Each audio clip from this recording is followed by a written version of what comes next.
All right then, boys and All right. girls, super intelligent shades of the color yellow, however you might identify, that's okay with us. Just don't ask us to respect your pronouns because whatever. Today, my guest is Jonathan, and I thought we'd talk today about his latest competition that he's done for his bodybuilding, just to get an idea, really, of what it is that these guys go through in the lead up to such a thing. What kind of craziness ensues? Where do you want to start, Jonathan? I mean, really, you tell us. We'll start with diet 'cause that's probably the biggest leave we have on like physique changes, and we go a bit into training, a Hmm. little bit into supplements as well if you wanted, so we could do that. Yep, you Yeah. bet. So All right. Well, yeah. So how does your diet change from your normal holding pattern, if you like, to okay, right now it's well, you tell us how long before the comp do you change your diet? What are the changes that you make? Tell us about it. sure. So if I'm reading quite low on a digital body fat calipers, say below 10%, that means I'm quite lean, regardless of how accurate it is. I'm pretty lean. Visible abs, that sort of stuff. Then I'll say, okay, well, I don't need 4 months to prepare for competition because I've not got 4 months worth of fat on my body. Natural athletes, performance enhancing athletes, will have a distinct difference in how much fat they can lose without losing the muscle tissue or strength that they've accrued over the time of the off season. So I'd say to natural drug-free people, definitely give it a few weeks longer than what you think. It means the drops in food, if it is that, or the increase in expenditure, whatever it happens to be, will be significantly slower. Therefore, you're able to retain mass better. Um, my contest prep this year was, I would say, something between 3 and 6 months long. I'd say where I was actually glued down strict, I'd say about 8 to 12 weeks, something like that. I started at quite a lean body fat, so I had abs, all that sort of thing. But before I did that, it's more important to note what you do in the off season prior to the training. So a bodybuilder's, competitive history, competitive season is it can be as short as long as you want it. And ideally it's shorter so you don't put as much stress for your body. But largely speaking, a lot of bodybuilders are taking about a year off from competing on stage on a competitive level, obviously. And some people will actually take 2 months, believe it or not. Sorry, 2 years. So it depends on how much muscle you've accrued. People that start up quite young can probably do one every year or something. It gives you a sort of trend, an idea. You got, 8, 9 months of actually building muscle to appreciable degree. Then as you progress along the line, it becomes longer and longer to get enough muscle to sort of really validate competing year to year. So you get the newbie gains if you're an absolute beginner, then you'll get shorter and shorter um, periods of time where you can actually gain muscle because the muscle gains are lesser. I do find that people have to go to greater extremes the more muscular they get. And you can work out what you can possibly achieve naturally on something called a fat-free mass index. So you type in your numbers like weight, maybe ankle size, wrist size, stuff like that. Um, whole different range of metrics, and it'll say, okay, based on bodybuilders past that we know were natural in the golden era of bodybuilding. So we're not talking about Arnold here. He obviously wasn't natural, but legit natural bodybuilders. And let's say, okay, this is what they could achieve at the highest level after a decade of training. And it gives you a number, basically, something between about 18 and 30. So it's a bit like a BMI, it's an artifact number or an index of loads of other calculations, but it lets you look at something on a scale and easily point out, you know, scrawny, moderate, extreme, elite bodybuilder sort of level. So yeah, you can work out where you are on that, what you can achieve. Now the contest prep obviously was started, trying to think 3 or 4 months prior to the competition. It's competed on June the 2nd. And I believe my macronutrient intake was highest prior to competition at around about January, maybe February time. At that point, I was having 350 grams of protein, below 40 grams of carbs a day, sometimes 50, but can't be too pedantic. And I track everything because I'm nuts. So anything with carbs in. Coffee has carbs in, guys, believe it or not. Eggs, dairy, yogurt. The more food that I have to pack in terms of like the deeper into my off season or bulking phase, you might call it, I am. I find that I do have a more mixed animal foods diet because it's more palatable. You can get more food in. I'm at a point now where I do have to stress things a bit. I do have to measure things. Otherwise, we know, as we've all found probably, on a kind of carnivore diet, we can struggle oftentimes to really gain weight. It's more of a get your body to where it's meant to be kind of diet. It's not a diet to gain mass or lose fat. It's just where's your body feeling best, to function best and perform what you need to do each day. So yeah, my protein back to point 350 protein, carbs about 40 to 50 from animal foods, so dairy, eggs, stuff like that. And fat got up to, I believe, 350 grams, roughly, something like that, maybe a bit more sometimes. The fat is the biggest lever in my diet that I manipulate because if we're basing my protein take based off lean mass, well, that's going to be relatively stable and gradually increase over time. Whereas if I want to lose body fat, I'm going to get the body fat off my body by eating less fat. So you effectively got that bucket analogy where you got that much fat. Okay, you're not putting as much in anymore. Okay, the bucket's getting thinner and thinner. Therefore, the body fat spread over my body and how I'm composed becomes a bit leaner. So it's effectively what does happen. But some people do run into issues. Oftentimes, they push things to the extreme, struggle, the body adapts, and they can't continue. So Bart K and I have made different videos on kind of like reverse dieting, priming, leptin resets, basically ways to fix your metabolism a little bit and get you out of that slow slump. Um, so I made sure that my output was the lowest, but my food intake was the highest, with the best health markers I could have and the leanest body composition I could have, with the most amount of food. By the point I thought, okay, 3, 4 months out, I need to start stripping down now. So I made sure that my recovery was good, my food was high, so I had a lot of levers to pull. I typically only do about 3,000 steps a day. And over the course of my contest prep, that increased to about 5,000 steps. So not a significant amount. We're talking like 20 minutes of walking extra a day with the dog out in the sun, near the river nearby me. So it wasn't too challenging. And getting back to the diet side of things, yeah, my lowest point in terms of intake was 120 grams of fat. And it didn't change from that point. And actually, for the last 3 to 4 months, those were my macros. So my macros did not actually drop at all for the last 3 to 4 months of my contest prep.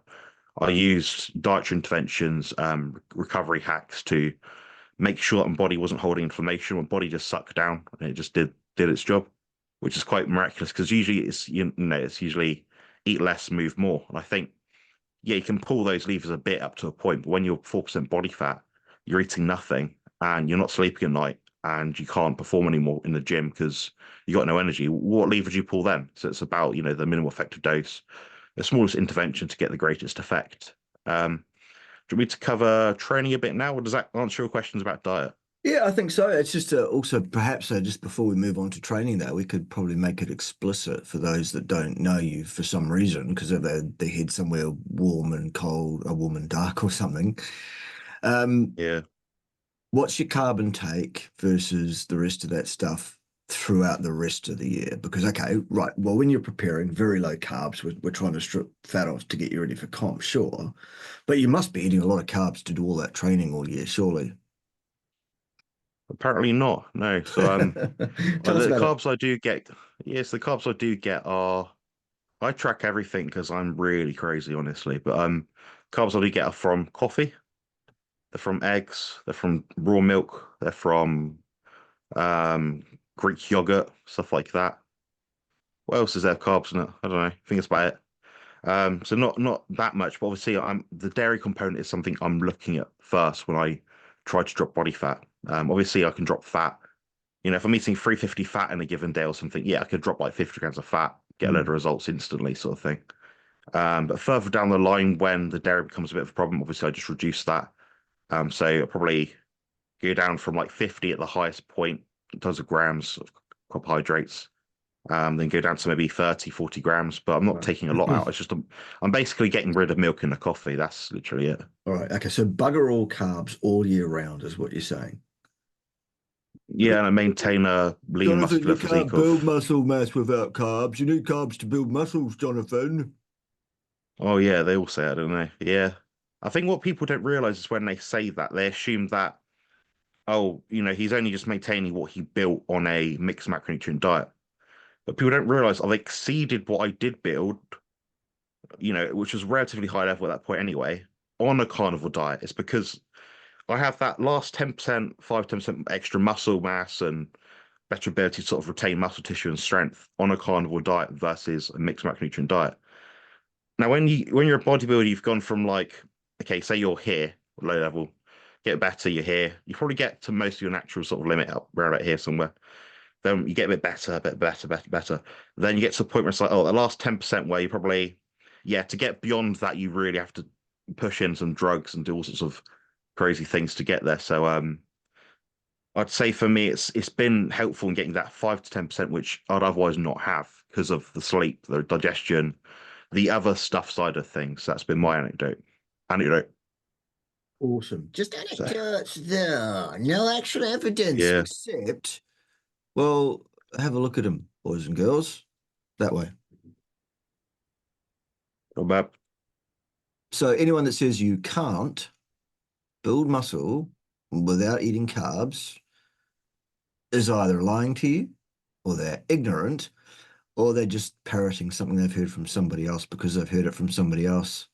That's the amazing thing about society, isn't it? Most things that most people believe to be true, they have no idea whether they're true or not. They've never even thought about whether those things are true. They just believe it.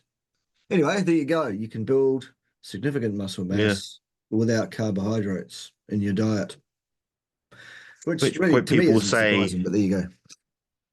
yeah, I mean, to which point people say, yeah, but I'm a MMA athlete or I do explosive sports. So I'm Mm, like, well, if you're not seeing me train in the gym, like all my fastest muscle fibers are trashed.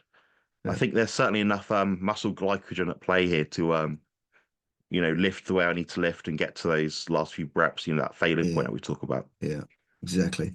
I, for one, have one current client who is a professional MMA athlete who is also carnivore. So if you want another Mm. example, without naming that person, obviously, because for obvious reasons, um, there's another one who's doing it and, performing at a professional level in a combat sport on a diet that consists of basically no carbohydrates to speak of. So maybe we know something that you don't, perhaps.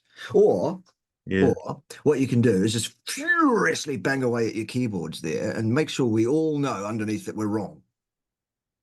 And we'll just laugh at you because, But I tried it for a week and I had to cave in and eat a bag of raisins. right. Yeah. No wonder why. It's like, well, you caved in after a week. What do you expect? Well, it's So, because you're an addict. mm. That's, Most people are, aren't they? But really, yeah, when we yeah. think about it, it's the way the food system's made. It's Mm, not necessarily everyone's fault, but the world is designed that way, you yeah, know? exactly. Yeah. All right, good. So let's move on to the training. How does it change? Well, first of all, paint us the picture. What is your training like on a normal week throughout the year, throughout the off season? You're not really looking to push for a stage performance level anytime soon. And then suddenly at some point prior to the comp, you go, oh shit, it's a competition in X number of weeks. What changes at what point? Paint us that whole picture. Sure. So, if I'm honest, the training is pretty much the same in terms Hmm. of my thought process is what builds the muscle is what maintains the muscle. The only limitation is when you get to, I'd say, in my opinion, about 6 or 7% body fat, and below, you'll find that you don't recover as well. So you end up having to Mm, manipulate some variables, with that be the volume, the frequency in your training. Maybe you have to find ways to sleep better, recover better. And it is going to be hard when you get to that point. No one's walking around at 4% body fat, um, feeling great and performing as they would in the off season. It's to be expected. But if you can try and chase your metrics in terms of your positive sports performance, I got 10 reps with 100 kilos. Okay. If you can match that when you're actually like 3, 4% body fat, that's what's impressive. mm, In terms of sets and reps, largely speaking, for the past year or two, I've probably been doing mostly, I want to say 6 to 10 total sets per workout, and that would be spread over 3 or 4 sessions per week. mhm, Occasionally, I will do consecutive sessions, but I don't like it. I don't mm. prefer it. I don't recommend it. Okay. Just because my training, when I'm saying I'm doing 6 to 10 sets, I'm doing 6 to 10 sets. Mm. It's not 10 plus 4 warm-ups. Got it. Got it. Every set is deliberate and started with the idea and thought process to max it out that first set. Got it. My training cadence is what's different to most people. So I found a lot of benefit the past 9 months or so by doing a lot of isometric, static, in terms of like holds and things, and slow eccentrics and even slow concentrics. Hmm. So it means that my repetition range is invariably very low because I'm not doing 20 reps. I mean, if I did 20 reps, it would take me like 5 to 10 minutes to actually do them with the parameters of how I train in terms of like Mm. cadence. But yeah, so my what I recommend to most people is something like a 4 or 5 second up, 2 to 3 second hold, and a 4 or 5 second down.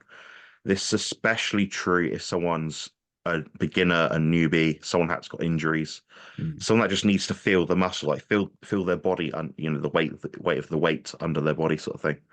And I try to probably do maybe between 5 and 10 seconds up, 5 to 10 seconds down, and 2 to 3 seconds in the hardest part of the movement.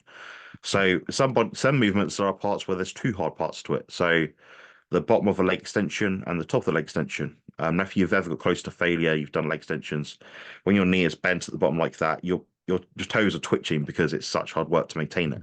Because your quadriceps in a mostly stretched position, then the weakened length and range. And when they're at the top, your legs are fully extended. You got maximum tension going through your thighs anyway. So sometimes I do doubles in that sense. But yeah, that's what it's been. So largely speaking, it's been push pull legs. So for everyone listening, it means chest, shoulders, triceps, day one. Day two will be back and biceps, and day three will be quads, hamstrings, and calves. That does change around a little bit. And what I did actually do prior to my contest, roughly 8 weeks out, was I split it up a little bit further just so I could ensure that I had the recovery needed to progress through the lifts over the next few weeks. And you do tend to accumulate a lot of systemic fatigue. So when you're doing a three-way split, in effect, every workout you're doing about 2 compounds, or maybe sometimes more, maybe. So you can see how doing 2 compounds 4 times a week, and four or eight of those sets are on the hack squat, and you're training to muscular failure. That's a lot to do.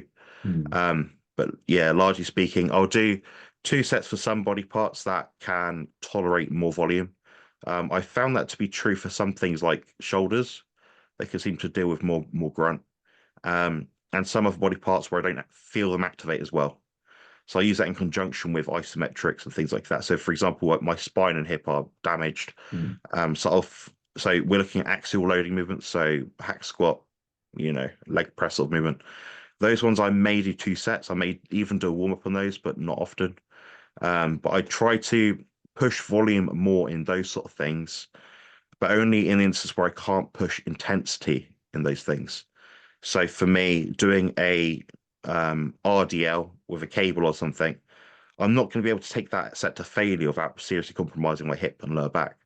So in that instance, I might do 2 sets, but they'll be, rather than technical muscular failure, I might leave like a rep out at the very end. So I'm going to like can't move it safely. And before it gets to the point where I think my body's going to struggle forward, then I just dump the weight back effectively. But yeah, that's the reps, the sets, the totals, the split itself. Do you Mm. have any more questions about that one? Yeah, I mean, perhaps not so much a question, but more a kind of comment that you can absolutely jump in on. And it's Mm, around an observation there that it sounds to me like there isn't a huge difference in your volume between all year round and pre-competition.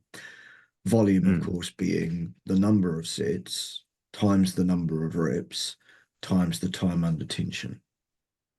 mm. So not a huge difference. You're not, have I got that right? You're not making That's right. huge Yeah, differences. I might drop off a set or two. So I might go from, for example, I might do a 10 set leg day in the off season. I might drop down at the last point to maybe 8 sets. But that's only instance where I can't recover anymore. But say, for Mm, example, it's a leg extension, which I can do, 2 sets of. It's not going to give me a lot of systemic overall whole body fatigue. mm. Then that would be the thing I take the set off because it's not a main driver of hypertrophy, is it? No, it's If not. I'm not, am I, Mm, am I going to take away my 1 set of hacks, or I'm going to take away 1 set of 2 leg extensions? mm.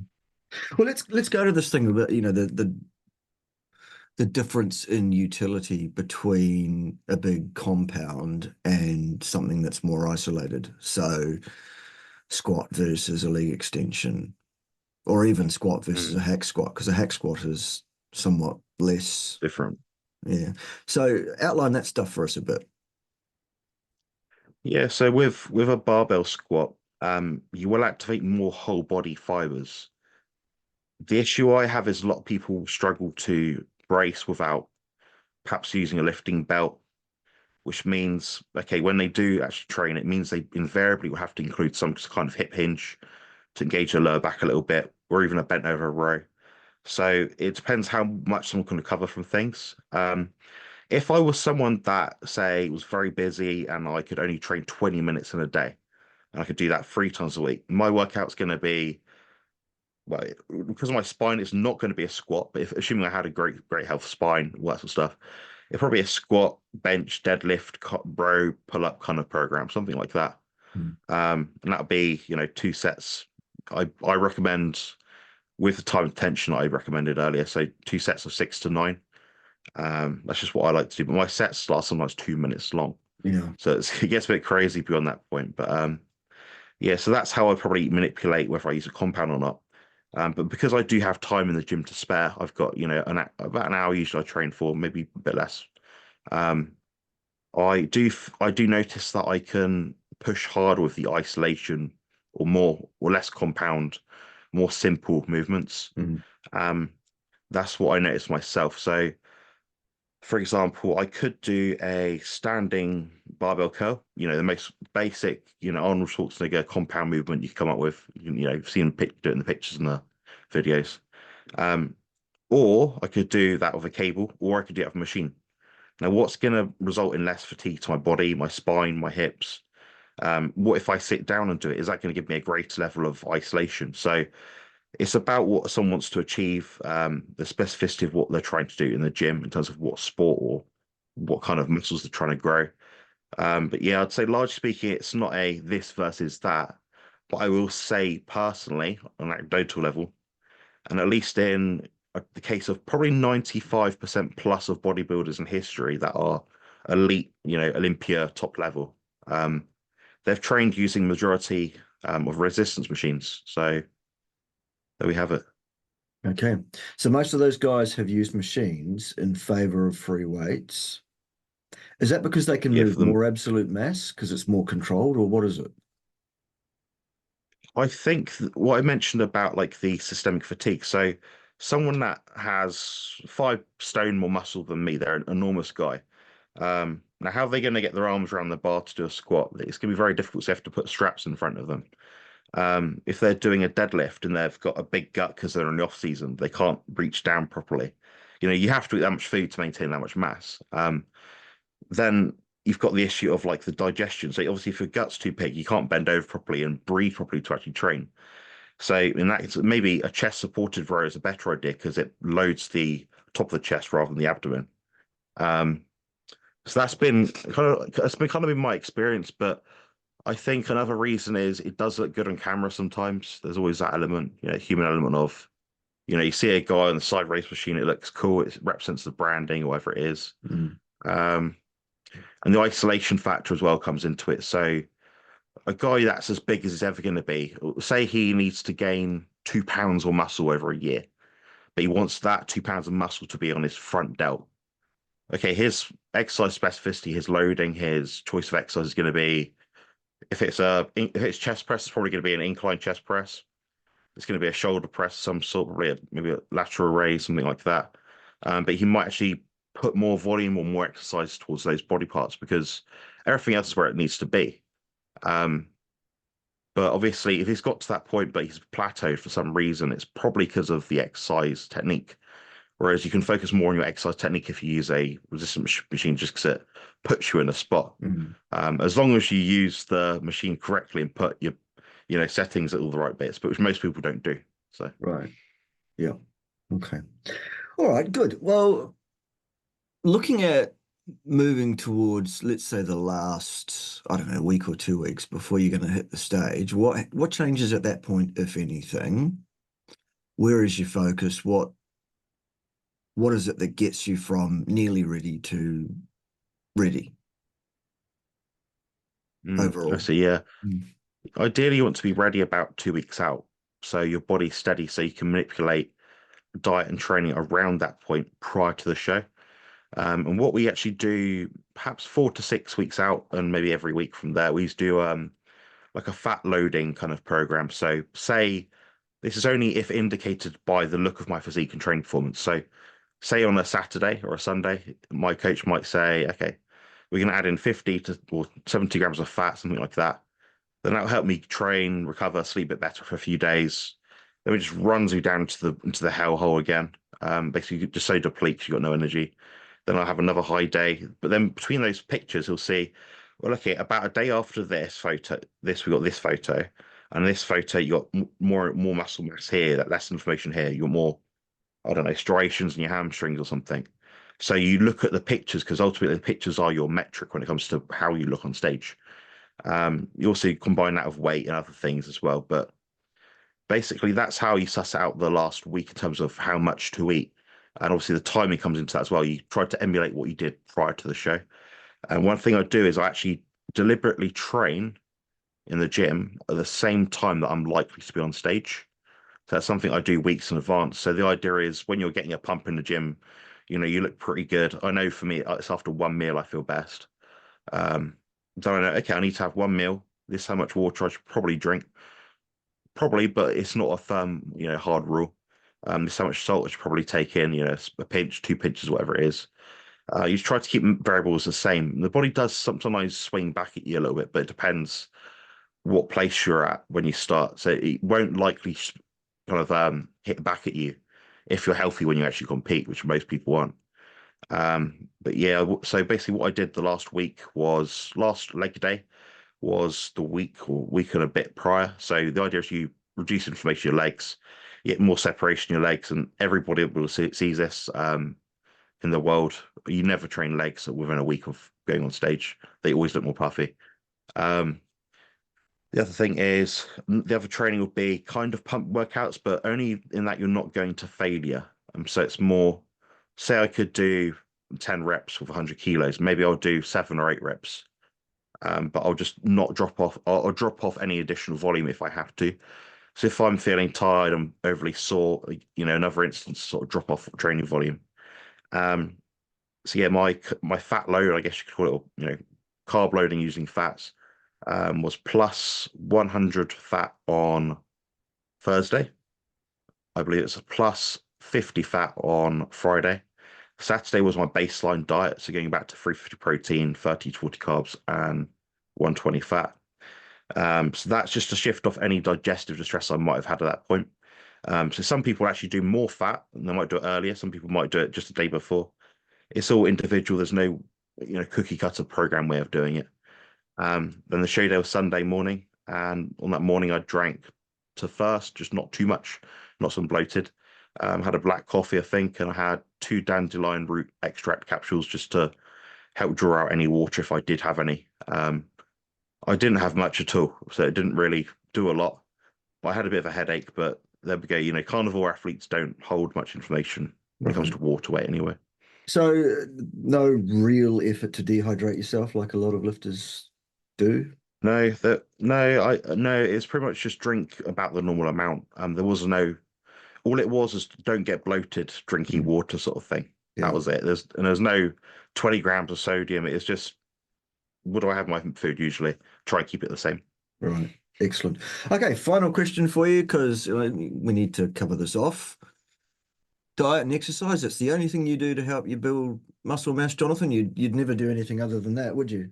At any stage? Well, I could be coerced probably, yeah. Hmm. People still think that I'm a natural bodybuilder. I've never said I'm natural online ever in my life. Right.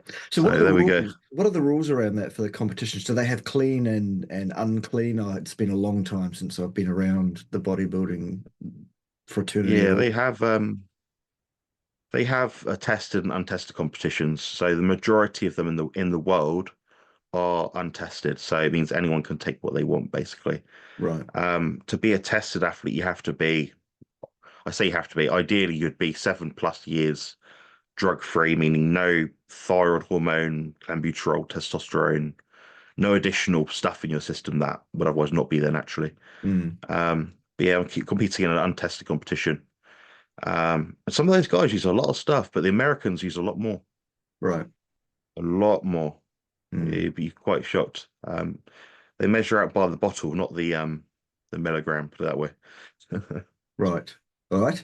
Excellent. Good, good, good. Right. So all of that seems pretty straightforward, and it does sound to me like, you have put together a quite unique approach in that, in my understanding, still to this day, most hypertrophy athletes are relying very, very heavily on carbohydrates in their training.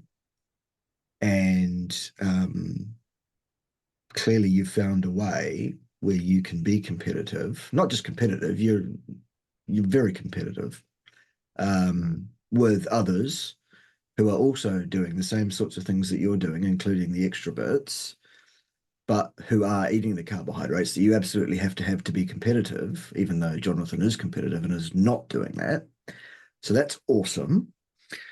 Um, I just wanted to put you up on your hind legs so that you could tell people that basically, all these idiots running around saying carbs are the only way to be a successful hypertrophy athlete. Well, clearly that's not the case. N equals one here. I could give you a bunch of other examples of folks that, are highly trained that don't do the carbs either. That's pretty much it in a nutshell. I want to thank you very much for sharing it with us and being open, Johnathan. I hope it's of value to those that, are interested in getting involved in that or that are already involved in that. How do you want to close us off? What do you want people to know about this whole thing? And yeah, how would you sum it all up? Yeah, I want people to know that ultimately you have to enjoy what you're doing in the gym because that's what's going to give you the best longevity. I see a lot of people go to the gym, they'll do like a 3, 4 week stint. Oh, January's over, I'll move to the next thing. Just only go to the gym if you enjoy it, one, and only compete if you compete for yourself. So a lot of people they'll compete, then it's all about, oh, I won my show, da, da, da, da, da. Then they're out with their family and they're eating just cakes and pizzas and taking lots of photos of it. And it's all about like the social media. Oh, look what I'm eating, look what I'm eating.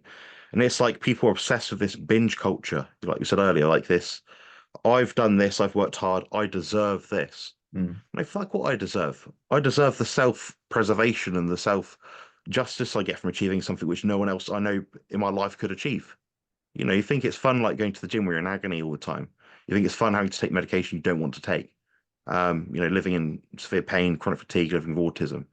It's not exactly easy by any stretch. So I'm just grateful to have people like Professor Bart Kay who have, I've come across years ago now, and we talked about, the 5 health hacks and all those sort of things. They're very beneficial, but you just have to apply yourself and just not get sucked into this, oh, Thomas DeLauer said you can eat carbs, or Paul Saladino said you could have fruit and honey. mm, Yeah, you probably can do that if you're a young bloke, but it will take you so far. And I've been through that span of time. I've been through that span of eating 1,000 grams of carbs a day for years on end. I know what it's like. I know where it takes you, and it does not benefit you long term. mm. So that's just my summary of the carbohydrate bodybuilding experience. Beautiful. All right. Excellent. I think very, very valuable. Once again, thank you very much for sharing that with us. Remind us once again, for those who have had their head somewhere warm and dark, whereabouts do we find you, Johnathan? Where's your social medias and how do they get hold of you to find out more about things and stuff? Sure, yes. So my YouTube is Carnivore Muscle. My Instagram is also Carnivore Muscle. You can find me usually linked into Bart K's stuff. Usually, if you type his name in, my name comes up as well sometimes. That's lucky. And my website, yeah, yeah, everything's composition consultant, Yeah. But anyway, you find me through there. And my website is compositionconsultant.com. I have a free ebook, 4 or 5 other ebooks, coaching plans, diet plans, consults, all usual stuff. But I would highly recommend you check out Bart K's stuff as well. He's an excellent consultant. I'm glad to have him in my corner to ask him all those nuanced, weird questions which no one else can seem to answer. Mm. So there we go. My pleasure. All right, good. And the rest of you stick around because there's always going to be more things happening on the channel because it seems like There's no slowdown in people being wrong on the interwebs. So stick around. We'll see you then. Ciao for now.